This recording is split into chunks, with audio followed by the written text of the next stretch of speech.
All right, ladies and gentlemen, before I recommend you these incredible dividend discount deals that I would put in any portfolio, I figured it'd be important to share with you my income and expenses for the month of February to start it all off in an attempt to be as transparent as possible on my financial independence retire early journey. So if you guys appreciate this, slap a like for that Google algorithm, the YouTube algorithm. But taking a look to start it all off, guys, with my dividend income on the US side of the border, we had Apple, we had GEO Group, and British American Tobacco paying out some pretty nice dividend yields. And then on the Canadian side of the border, we had Northland Power and RioCan, which are my monthly pairs, chunking out some healthy income. There's going to be some discrepancies in the total because I haven't converted the US dividends, so don't look at that as the final result number. But moving over here, guys, taking a look at some of my regular income, my work income was a little higher than usual. Many of you may know I'm a full-time magician, so I do kid shows, weddings, corporate, and it is an extremely slow season for me. But next month, for the month of March, I should be bringing in a couple thousand, maybe even a few $1,000s, as I have a lot more bookings. But we brought in $659, not terrible, and luckily we got some Shopify and some YouTube making up for those discrepancies. Taking a look, I made $327 off my Shopify store and another $217 off this YouTube channel you're enjoying so thoroughly right now. At least I hope so anyways. I'm not going to get too much into the expenses because they're fairly regulated for right now. I'm not paying a phone bill because I always pay it usually in quarterly payments, so I overpay it so I don't have to worry about it for a while. Internet's going to remain the same. Auto insurance should be coming down next month as I desperately fight on my renewal to get a cheaper rate. We got gas a little higher than usual, did a little bit more driving. A website's going to be really common, and then my typical food and other, which are extremely low. I explained this in my last monthly income breakdown. As I live at home with my parents, I fight so frugally to live within a closet-like space to kind of generate as much income and passive income as humanly possible. But taking a look at the overview of the entire portfolio, guys, the dividend income is at all-time highs. It seems to keep going this way every single month. I remember when I started this channel, I was maybe making like $450 a month just off dividends. But between YouTube, Shopify, and a few other of those income sources, I'm able to generate about $1,000 a month right now in passive income, which I think is absolutely brilliant to celebrate. But it's not where I need it to be yet. But I think it's neat that once you put your attention to something, how fast things can evolve and change. We're not going to get into the portfolio breakdown today, but we're hovering around 105,000 US. You can see the full breakdown right here, which if you guys want to check out the Shopify store, we sell these charts on Google, iCloud, and we do an Excel version as well. In fact, if you head on over to MattMoney's channel here, he did an incredible video breaking down Warren Buffett's $200 billion stock portfolio, and he plugged it all in to our Google Sheets so we could see the diversification. But I highly suggest you check that out. MattMoney is an incredible dude. But in light of all of this, guys, what we're going to do now is I'm going to break down for you some incredible dividend stocks. So let's get right into this. Drop it.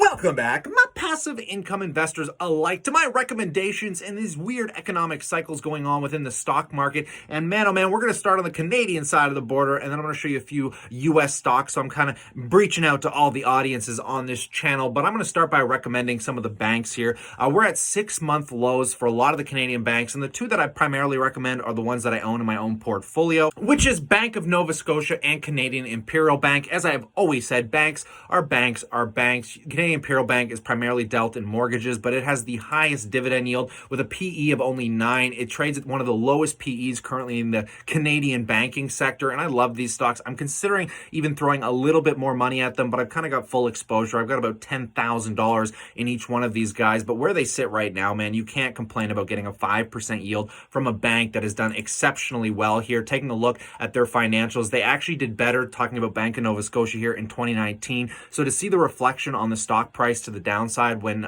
revenues are up, earnings are a little bit down, but overall absolutely incredible performance for that dividend income. Now, taking a look at an honorable mention on the Canadian side of the border, I'm not buying this stock. It doesn't pay dividends, but I think it is definitely a cheap value, and I'm talking about Air Canada here. The PE ratio on it right now is at 6, which is pretty crazy considering the stock right now is down 34% from its all-time highs. But taking a look at the actual income on this guy, I mean, it's a little bit bit rocky, but overall, what a great performance it had in 2019. So I think if you wanted to pick this up as kind of a good little growth sector in your Canadian portfolio, it's not going to steer you any wrong at these levels. Now, moving into the U.S. side of the border, ladies and gentlemen, we're talking about those oil stocks. I talked about this last week as well on what is going on in the oil sector, considering, oil use is at all-time highs, continues to go up year over year as much as people hate oil. But taking a look at something like an ExxonMobil right now, which is down, 45% from its all-time highs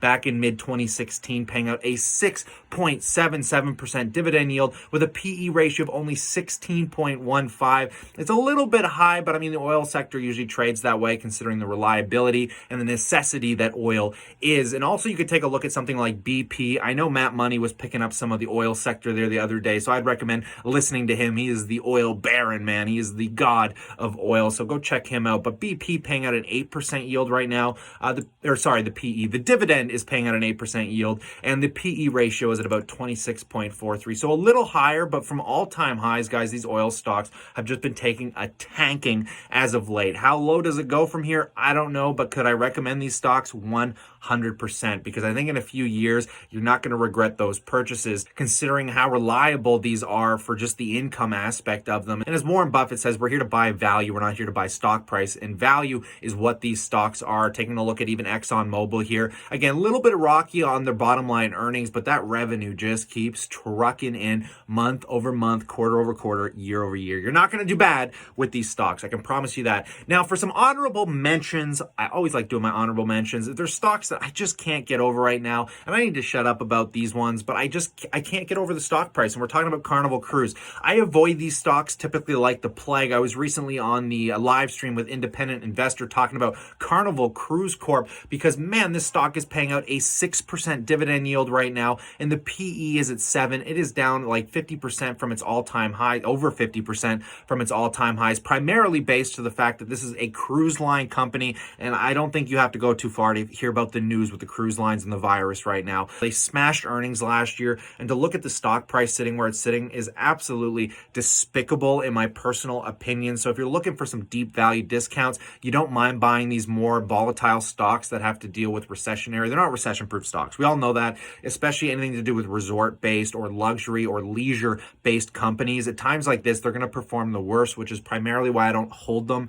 in my own portfolio. I like holding stocks, even though the ones I hold are volatile. I know they perform better on the bottom line balance sheet in bad times than companies like this will. But usually at times like this, if you guys are looking for deep discount values, give it some time. It's probably going to take anywhere from 1 to 2 years for this company to rebound out of the negative earnings we might see on that first quarter due to the lockdown of some of their boats. We're talking about billion-dollar boats here, trading at a 7 PE, crushed earnings last year, paying out a 6% yield. Sure, again, remember, guys, just because when bad times come around, I find most people think these dividend yields are reliable. They may not be. Dividend yields can fluctuate just as much as the stock price, so don't think that because these stocks look cheap right now and the dividend yields are good, doesn't mean they can't cut the earnings on the first quarter and you see a decline in their dividend if they so choose to. Play it out over a long period of time. If you want, maybe even wait. See what the first quarter brings for earnings and see if the stock rebounds a little bit, and then pick it up then when you might feel a little bit more at ease. But it is an honorable mention. And then finally,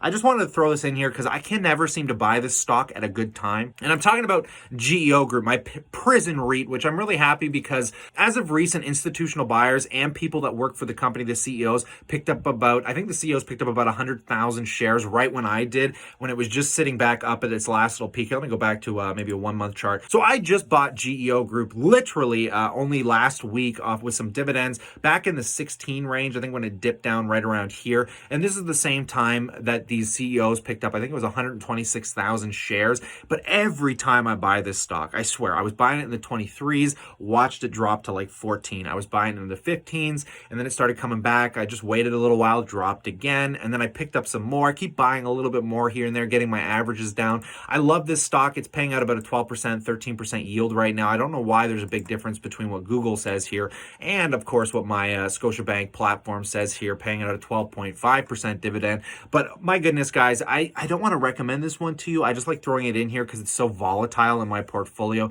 Taking a look, it's down 27.5%. But taking a look at the fundamentals, guys, it's really hard finding dividend yields that are this high, that are actually reliable. And this payout ratio is only at 0.7 times. They're actually leaving a stupid amount of healthy breathe room for any issues they might run into. And it's just odd, guys. Find me a stock that yields over 10%, that where the payout ratio is only 0.7 times. And the leverage on this company, I think, is only like 3/4. I mean, they're a little over leveraged, but we're talking about prisons here. I'm not going to go on about this. I made a whole video about the prison sector, guys. I'll leave the links in the description below if you're more interested by this, if you can handle the volatility. And when I bought this stock, I understood the volatility I was getting into. Look at the 5-year chart. I mean, this stock's ranges from anywhere from the $14, $13 range all the way up to the $30 range. So, I mean, you got to have a strong gut for this, but what I love about it is it's a really high yielding stock. It can afford it. I foresee a long, sustainable income for this company, and I like taking those dividends and immediately rediversing them into other stocks. As I mentioned, what I'm trying to do here is fast pace the growth of my dividend stock portfolio. So what I've done is bought some, higher growth stocks like Tesla, Facebook. I enjoy my Apple and my Microsoft, but in the next 3 to 5 years, my plan is to actually liquidate most of those positions and reposition them into higher yielding stocks in an attempt to get my dividend yield up over $1,000 a share. But because I'm not reliant on these dividend yields right now, I would rather focus on the two aspects of income, which is really high yield, so I get some decent dividend coming in that I can automatically redisperse, and really high growth. So that's where we get the Facebook and everything else, which will also hopefully fast track the portfolio. Obviously, I am taking on some systemic risk here, but I think for the risk associated with the stocks I hold, nothing really is going to change that much, even though we're in this horrible economic cycle where my portfolio is probably sitting down somewhere between $18,000 and $20,000. But I would love to know what you guys think. Would you hold any of these stocks? Are you buying anything right now? I got not a lot of money to spend on stocks, so I'm kind of just riding this motion right now. Hopefully it's going to last for the next 3 to 6 months. I would love for this downturn to continue because obviously I'm a long-term buyer of stocks, and if I can be picking them up at the yields they're paying today, I'm a much happier dude. So we'll see where all of this goes, but stay cool, stay awesome, and I look forward to chatting to you tomorrow.